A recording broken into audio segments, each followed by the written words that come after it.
সরাসরি আমরা মাদক না বললেও কোনো অংশে কিন্তু মাদকের চেয়ে কম না। কারণ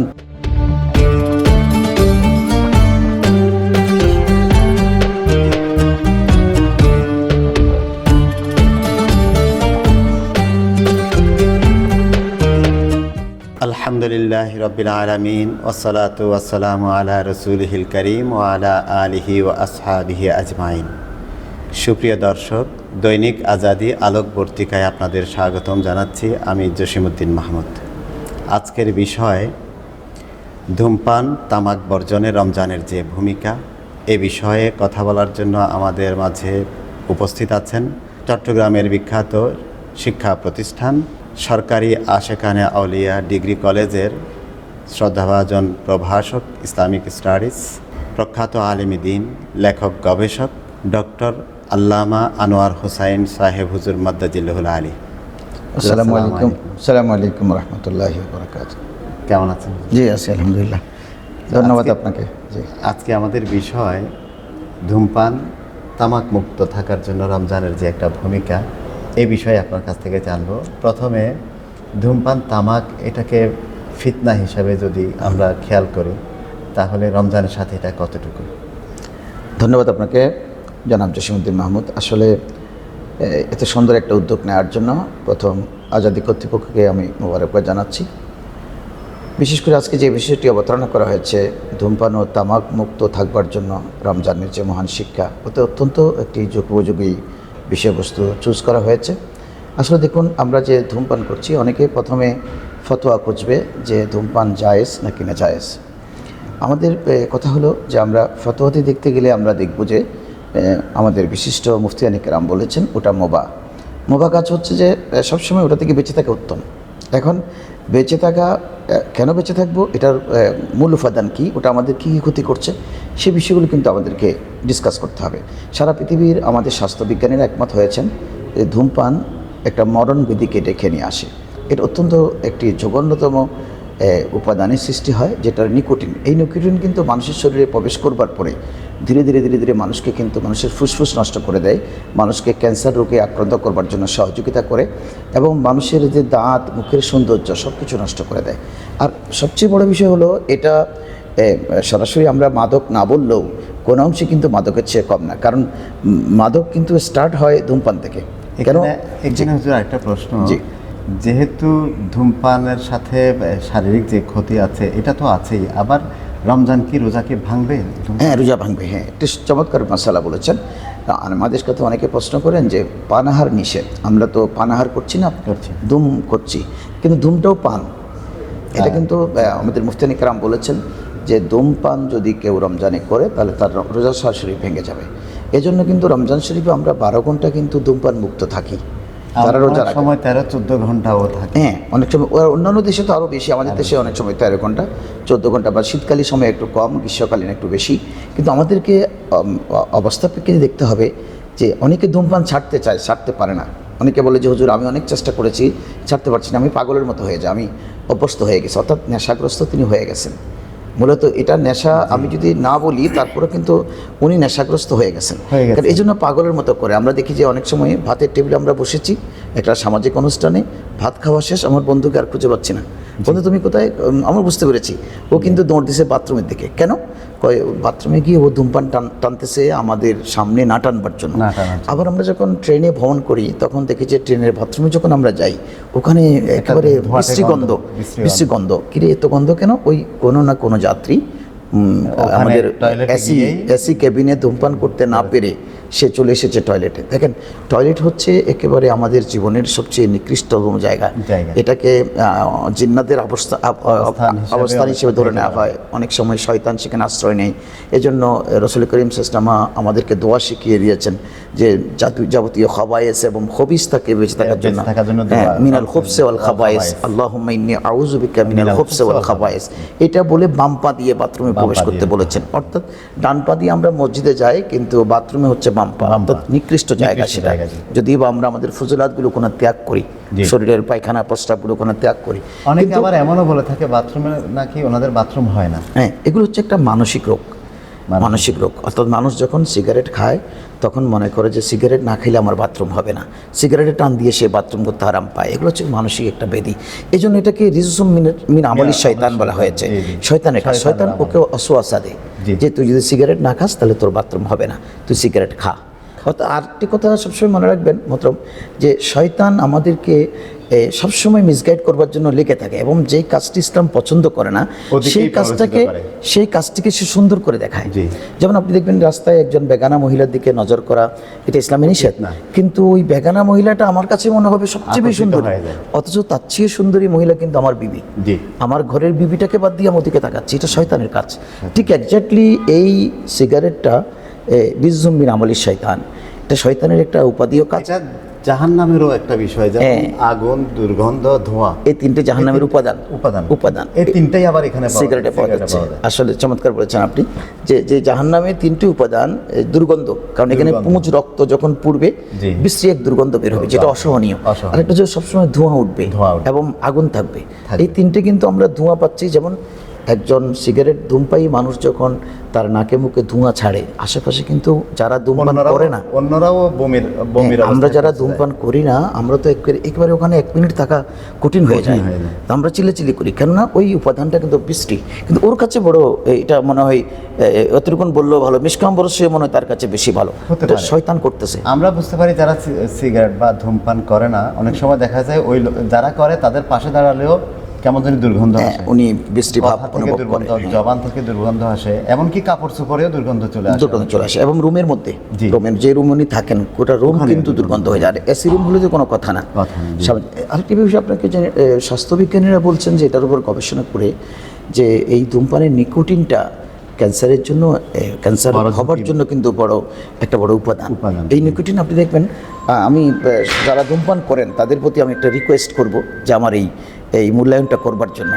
ইনি ধূমপানে টান দিলেন, মুখের সেই ধোঁয়াগুলো যদি 2 নখের উপর ছেড়ে দেন, আমরা যে ধোঁয়া ছেড়ে দিচ্ছি 2 নখের উপর ছেড়ে দেন, এই দুটোটা নখ কিন্তু আমার কালো হয়ে যাবে।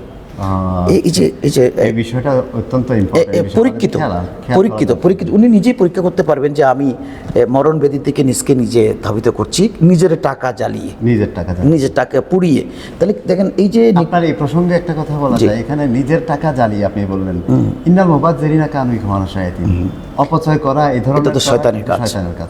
তাহলে আমরা সেখান থেকেও শিক্ষা নিতে পারি যে শয়তানের কাজ কেন আমরা করবো। জি। আরেকটা বিষয় হচ্ছে যে এই যে টাকা প্রতিনিয়ত পড়াচ্ছি, আমি বলছিলাম প্রথম স্বাস্থ্য থেকে বলি যে নিকোটিনটা যে এখানে আমার নখ কালো করে দিচ্ছে, এটা ঠিক অ্যাকচুয়ালি আমি যখন ধোঁয়া ছাড়ছি না ভিতরে নিচ্ছি, এটা কিন্তু আমার ফুসফুসকে কালো করে দিচ্ছে।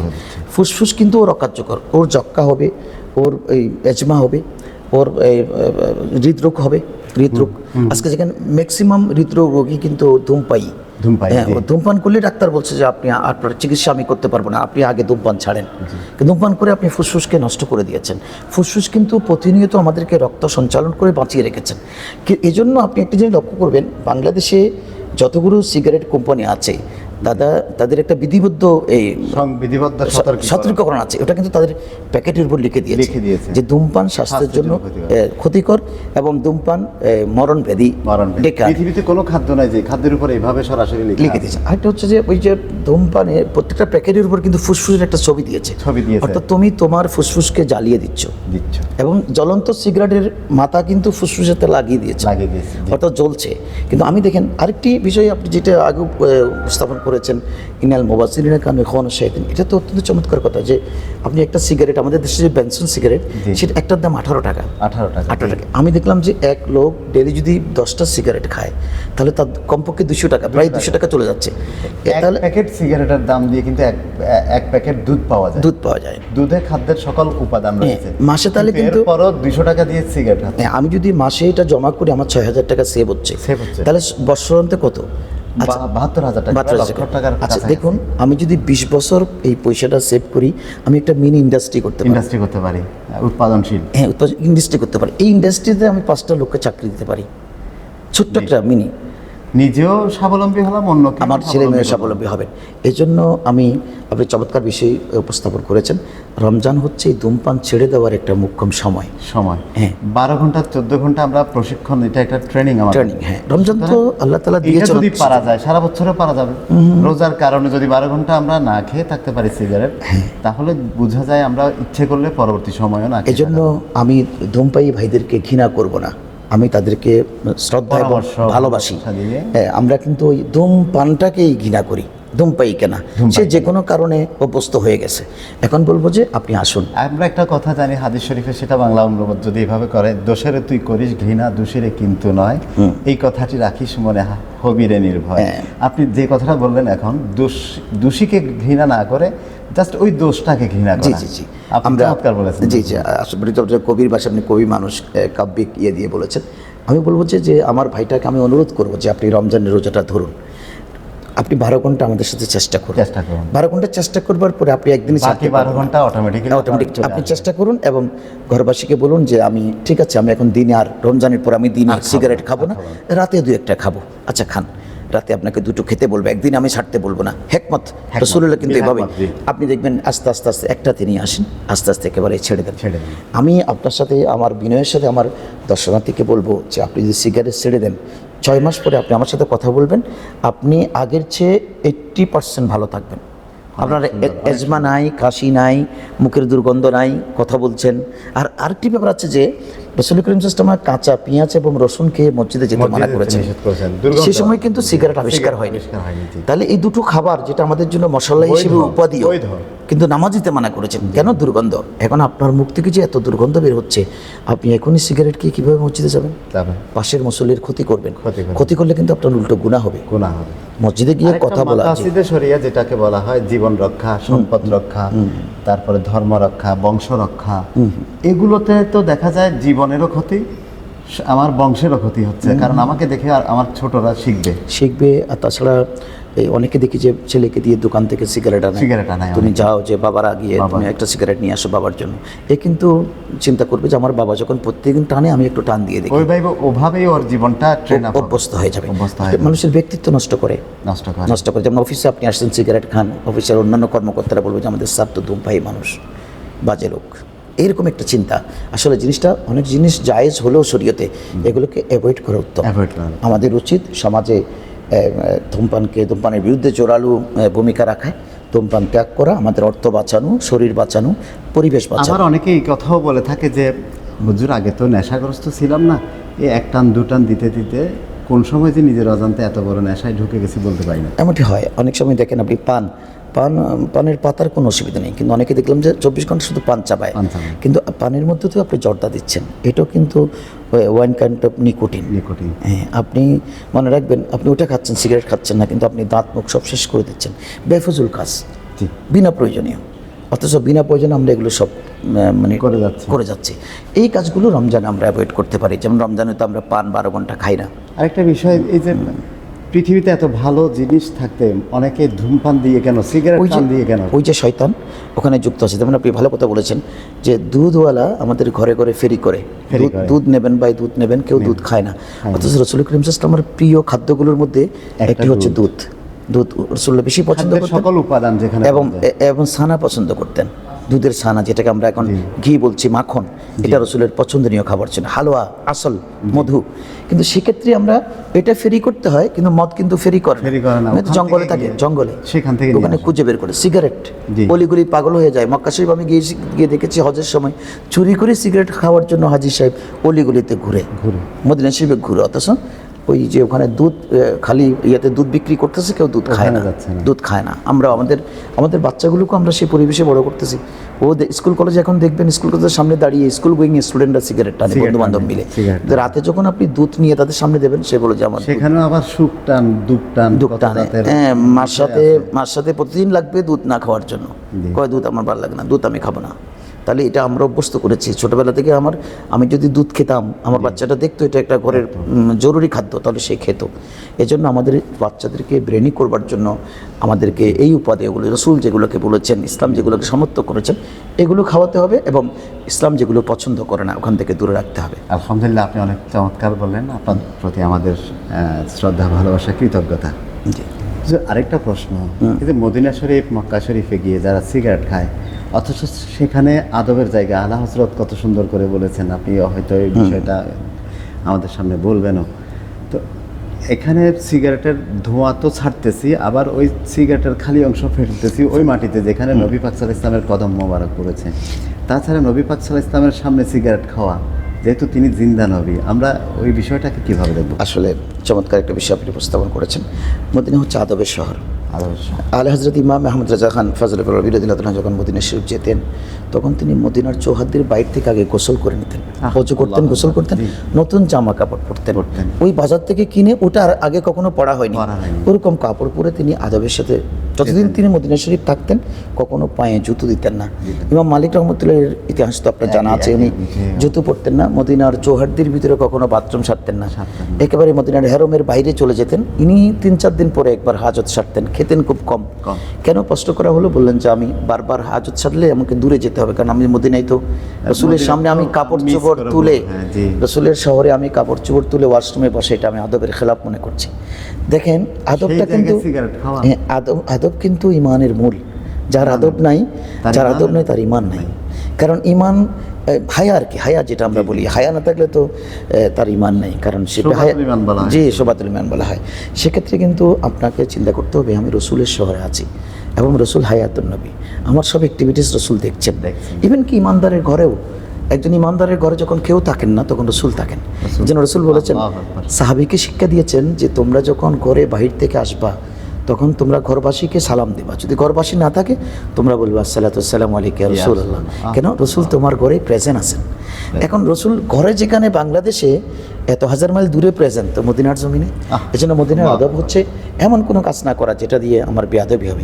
আর এই কথা মনে রাখবেন, আপনি মদিনায় গিয়েছেন, আপনি ওখানে বেয়াদবি করে রসুলকে নারাজ করবেন, এটা কিন্তু মারাত্মক। এর চেয়ে গায়রে হাজির ভালো, গায়রে হাজির ভালো, না যাওয়াই ভালো। এজন্য প্রত্যেক হাজি চট্টগ্রামে থাকতে, বাংলাদেশে থাকতে বা আপন আপন দেশে থাকতে শপথ নিতে হবে যে আমি সিগারেট মিগারেট এগুলো আজ থেকে ছেড়ে দেবো, আমি মদিনার জমিনে গিয়ে কোনোদিন ধূমপান করবো না। কারণ রসুল করিম সাল্লাল্লাহু আলাইহি ওয়াসাল্লাম আপনি সুখ টান দিলেন, সিগারেটের মুড়িটা আবার ওখানে ফেললেন, বক্স ফেললেন। আপনি খাবার তো অনেক কিছুই আছে, মদিনাতে খাওয়ার কোনো অভাব নেই। রসুলের পছন্দের খাবারটা আপনি বেশি করে খান, যেই খাবারটার প্রতি বিবেকেই নিষেধ করে, সেই জিনিসটাকে আমি সমাজের সামনে যেখানে সেখানে খাওয়া যায় না, মুরব্বীর সামনে খাওয়া যায় না, বাবার সামনে খাওয়া যায় না, আমার রসুলের সামনে কেন? আরেকটি বড় ব্যাপার হচ্ছে যে আপনি মদিনা শরীফে গিয়ে সিগারেট খাবেন, অন্যান্য হাজিরা কষ্ট পাবে, আপনাকে বলবে না। মদিনার শহরে কাউকে কষ্ট দেওয়া, এটা আপনার আল্লাহর আরশে আঘাত করার মতো। কারণ কলবুল মুমিন আরশুল্লাহ, ইমানদারকে আপনি কষ্ট দিতে পারেন না। এজন্য আমাদের হাজিদের উচিত এই কাজগুলো না করা। আমরা আরাফাতও দেখেছি, হাজিরা আরাফাতে গিয়ে কথা বলে, কই ওটা আসেনি, ওই দুজন দেখলাম যে জড়ো হইয়া হেরাম পরা অবস্থায় দূরে চলে যায়, মানে ট্রেনে আসবে। ওনারা মনে হচ্ছে হজ করতে গিয়েছেন, একটা কি হচ্ছে পর্যটনে গিয়েছেন। না, হজ পর্যটন নয়, হজ হচ্ছে আল্লাহর কাছে নিজকে সঁপে দেওয়ার একটা, মানে নিজের আমিত্বকে বিসর্জন করে, আমিত্ব বিসর্জন দিয়ে নিজকে আমি আর কিছুই না। দেশে আমি বড় অফিসিয়াল হাই কর্মকর্তা ছিলাম, এখন আমি কিচ্ছুই না, আমি রসুলের আদম গোলাম। সুতরাং গোলামকে মুনিবের সামনে সে আদব বজায় রাখতে হবে। আপনার প্রতি অনেক কৃতজ্ঞতা, অনেক সুন্দর বললেন, অনেক ধন্যবাদ, ভালোবাসা। আসসালামু আলাইকুম ওয়া রাহমাতুল্লাহ। ঠিক আছে, এখন সুপ্রিয় দর্শক, সঙ্গে থাকার জন্য অনেক ভালোবাসা, কৃতজ্ঞতা। ভালো থাকুন, অশেষ শুভকামনা। আসসালামু আলাইকুম ওয়া রাহমাতুল্লাহি ওয়া বারাকাতুহু।